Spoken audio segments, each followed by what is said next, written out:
What is going on, guys? Anger Collections in the house for another video. Alright, so very interesting video today because we are going to upgrade my Lathril. So I already got my cards over here. Only a couple cards. I wish I could add more cards because, I gotta sell some cards for store credit so I can just trade it in and for the cards.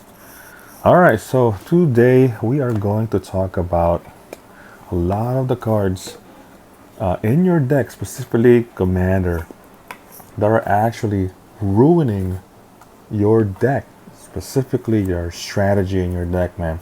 So when you're building a deck, obviously you got like a focus, a goal, a strategy in your deck. And some of these cards, they call it like, I don't know, like a budget version, or like, you know what I'm saying? It's like on a 60 card deck, right? If you play like Modern or Legacy or Pioneer, there's a certain list of specific cards for a specific deck. And there's no budget cards, there's no alternatives for those cards. And I know, Commander is different, it's more casual. You can actually play with these cards. Really, you can put any cards. But what I'm trying to say is, so I already pulled some of the cards that I'm already going to pull. I'm not saying that these cards are really bad, like you can't play them. But as far as my strategy on my Lathril, right? I actually upgraded this one. I got it from one of the tins. Looks really nice, man. Etched, really nice. I actually prefer this now than the a regular foil. I don't know, it just pops out really well, man. So I'm not saying that these are bad, and also I'm not saying that you go ahead and just dump all your money, buy Gaia's Cradle, buy all the buy all the dual lands. I'm not saying there's there's cards that actually ruins your strategy. All of these budget, comes into play tap, they're not bad. They're not bad. But if you think about, there's three other players, and the power every set, every year, the power creep is keeps going up. Most of the time, we want to keep up in upgrading our decks, build the most optimal deck that we can build, and put cards that's needed. So these are the cards that I'm removing, right? So it's Path of Ancestry, not too bad. It's actually works if on the tribal, but at the same time it comes into play tap. The Scry one is not that bad. This one, it's also not that bad, but at the same time it kind of slows you down, because you have to like bounce one of your lands. These ones is definitely, it's really just comes into play tap. Now this card right here, Moldervine Reclamation, it's actually good in the deck, but also it's a 5 mana, and I have like a couple cards over here that it's really like when you search your library for an elf card. It's kind of feel bad if this is one of them. So I upgraded these 6 cards into these. So check this out.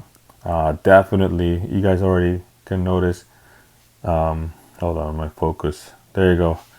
It's not comes into play tap. Also, it has a good ability, draw a card. Yavimaya works really well in this deck because I have a card that makes all elves forest walk. So very, very powerful, man. Also doesn't comes into play tap. Guiltleaf Palace definitely works on this deck because it's an elf deck. Although maybe sometimes it will you won't hit an elf, but I would rather take this because it's a dual land as well. So I got those ones. Woodland Cemetery, also another powerful dual land because it's possible that you can have forest and swamp in play. So very, very good land already.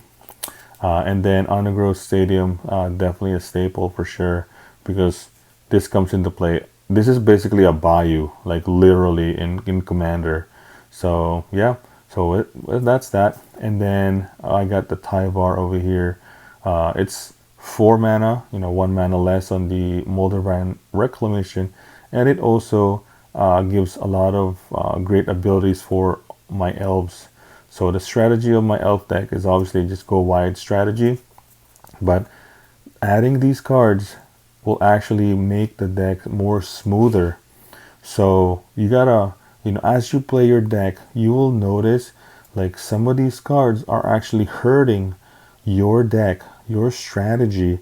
So you gotta, upgrade them with some of the cards. Now, you don't have to break the bank, buying, Bayou, Gaia's Cradle, and all of these fetch lands. Actually, I was gonna buy Verdant Catacombs and Overgrown Tomb, but I just, I didn't have enough store credit. But those are the other two that I'm going to get.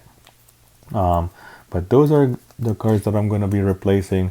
So as far as the deck wise, it's really basic. Now this one comes into play tab, but it has a removal ability, so that's not bad. So this is basically the a fun lateral commander deck. Really just go wide strategy.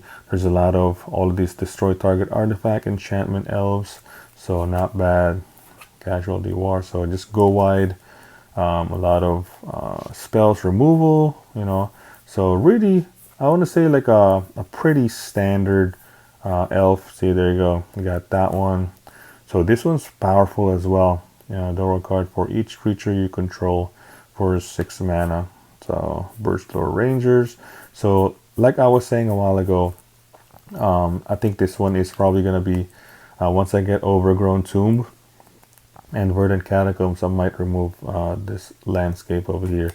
So like I was saying a while ago, as far as like an optimal build of a 60 card deck, right? There's only a certain cards that can be swapped, but for the most part, a certain list is a certain list.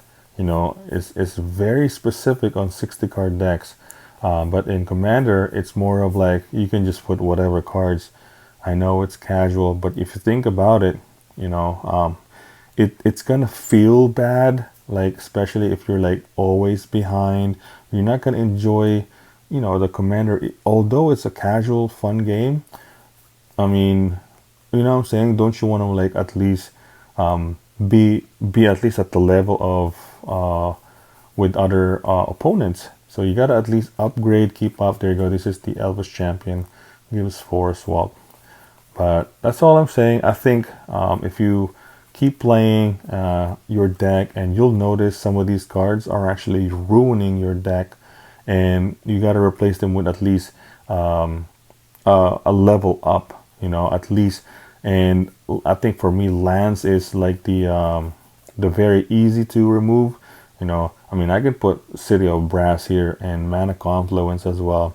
So that is going to be it. I know a lot of people are building budget decks too, but I think play wise, you really gotta play with other opponents that have budget decks as well, so it doesn't feel like you're kind of behind all the time, because what I'm saying. But that's all I'm saying.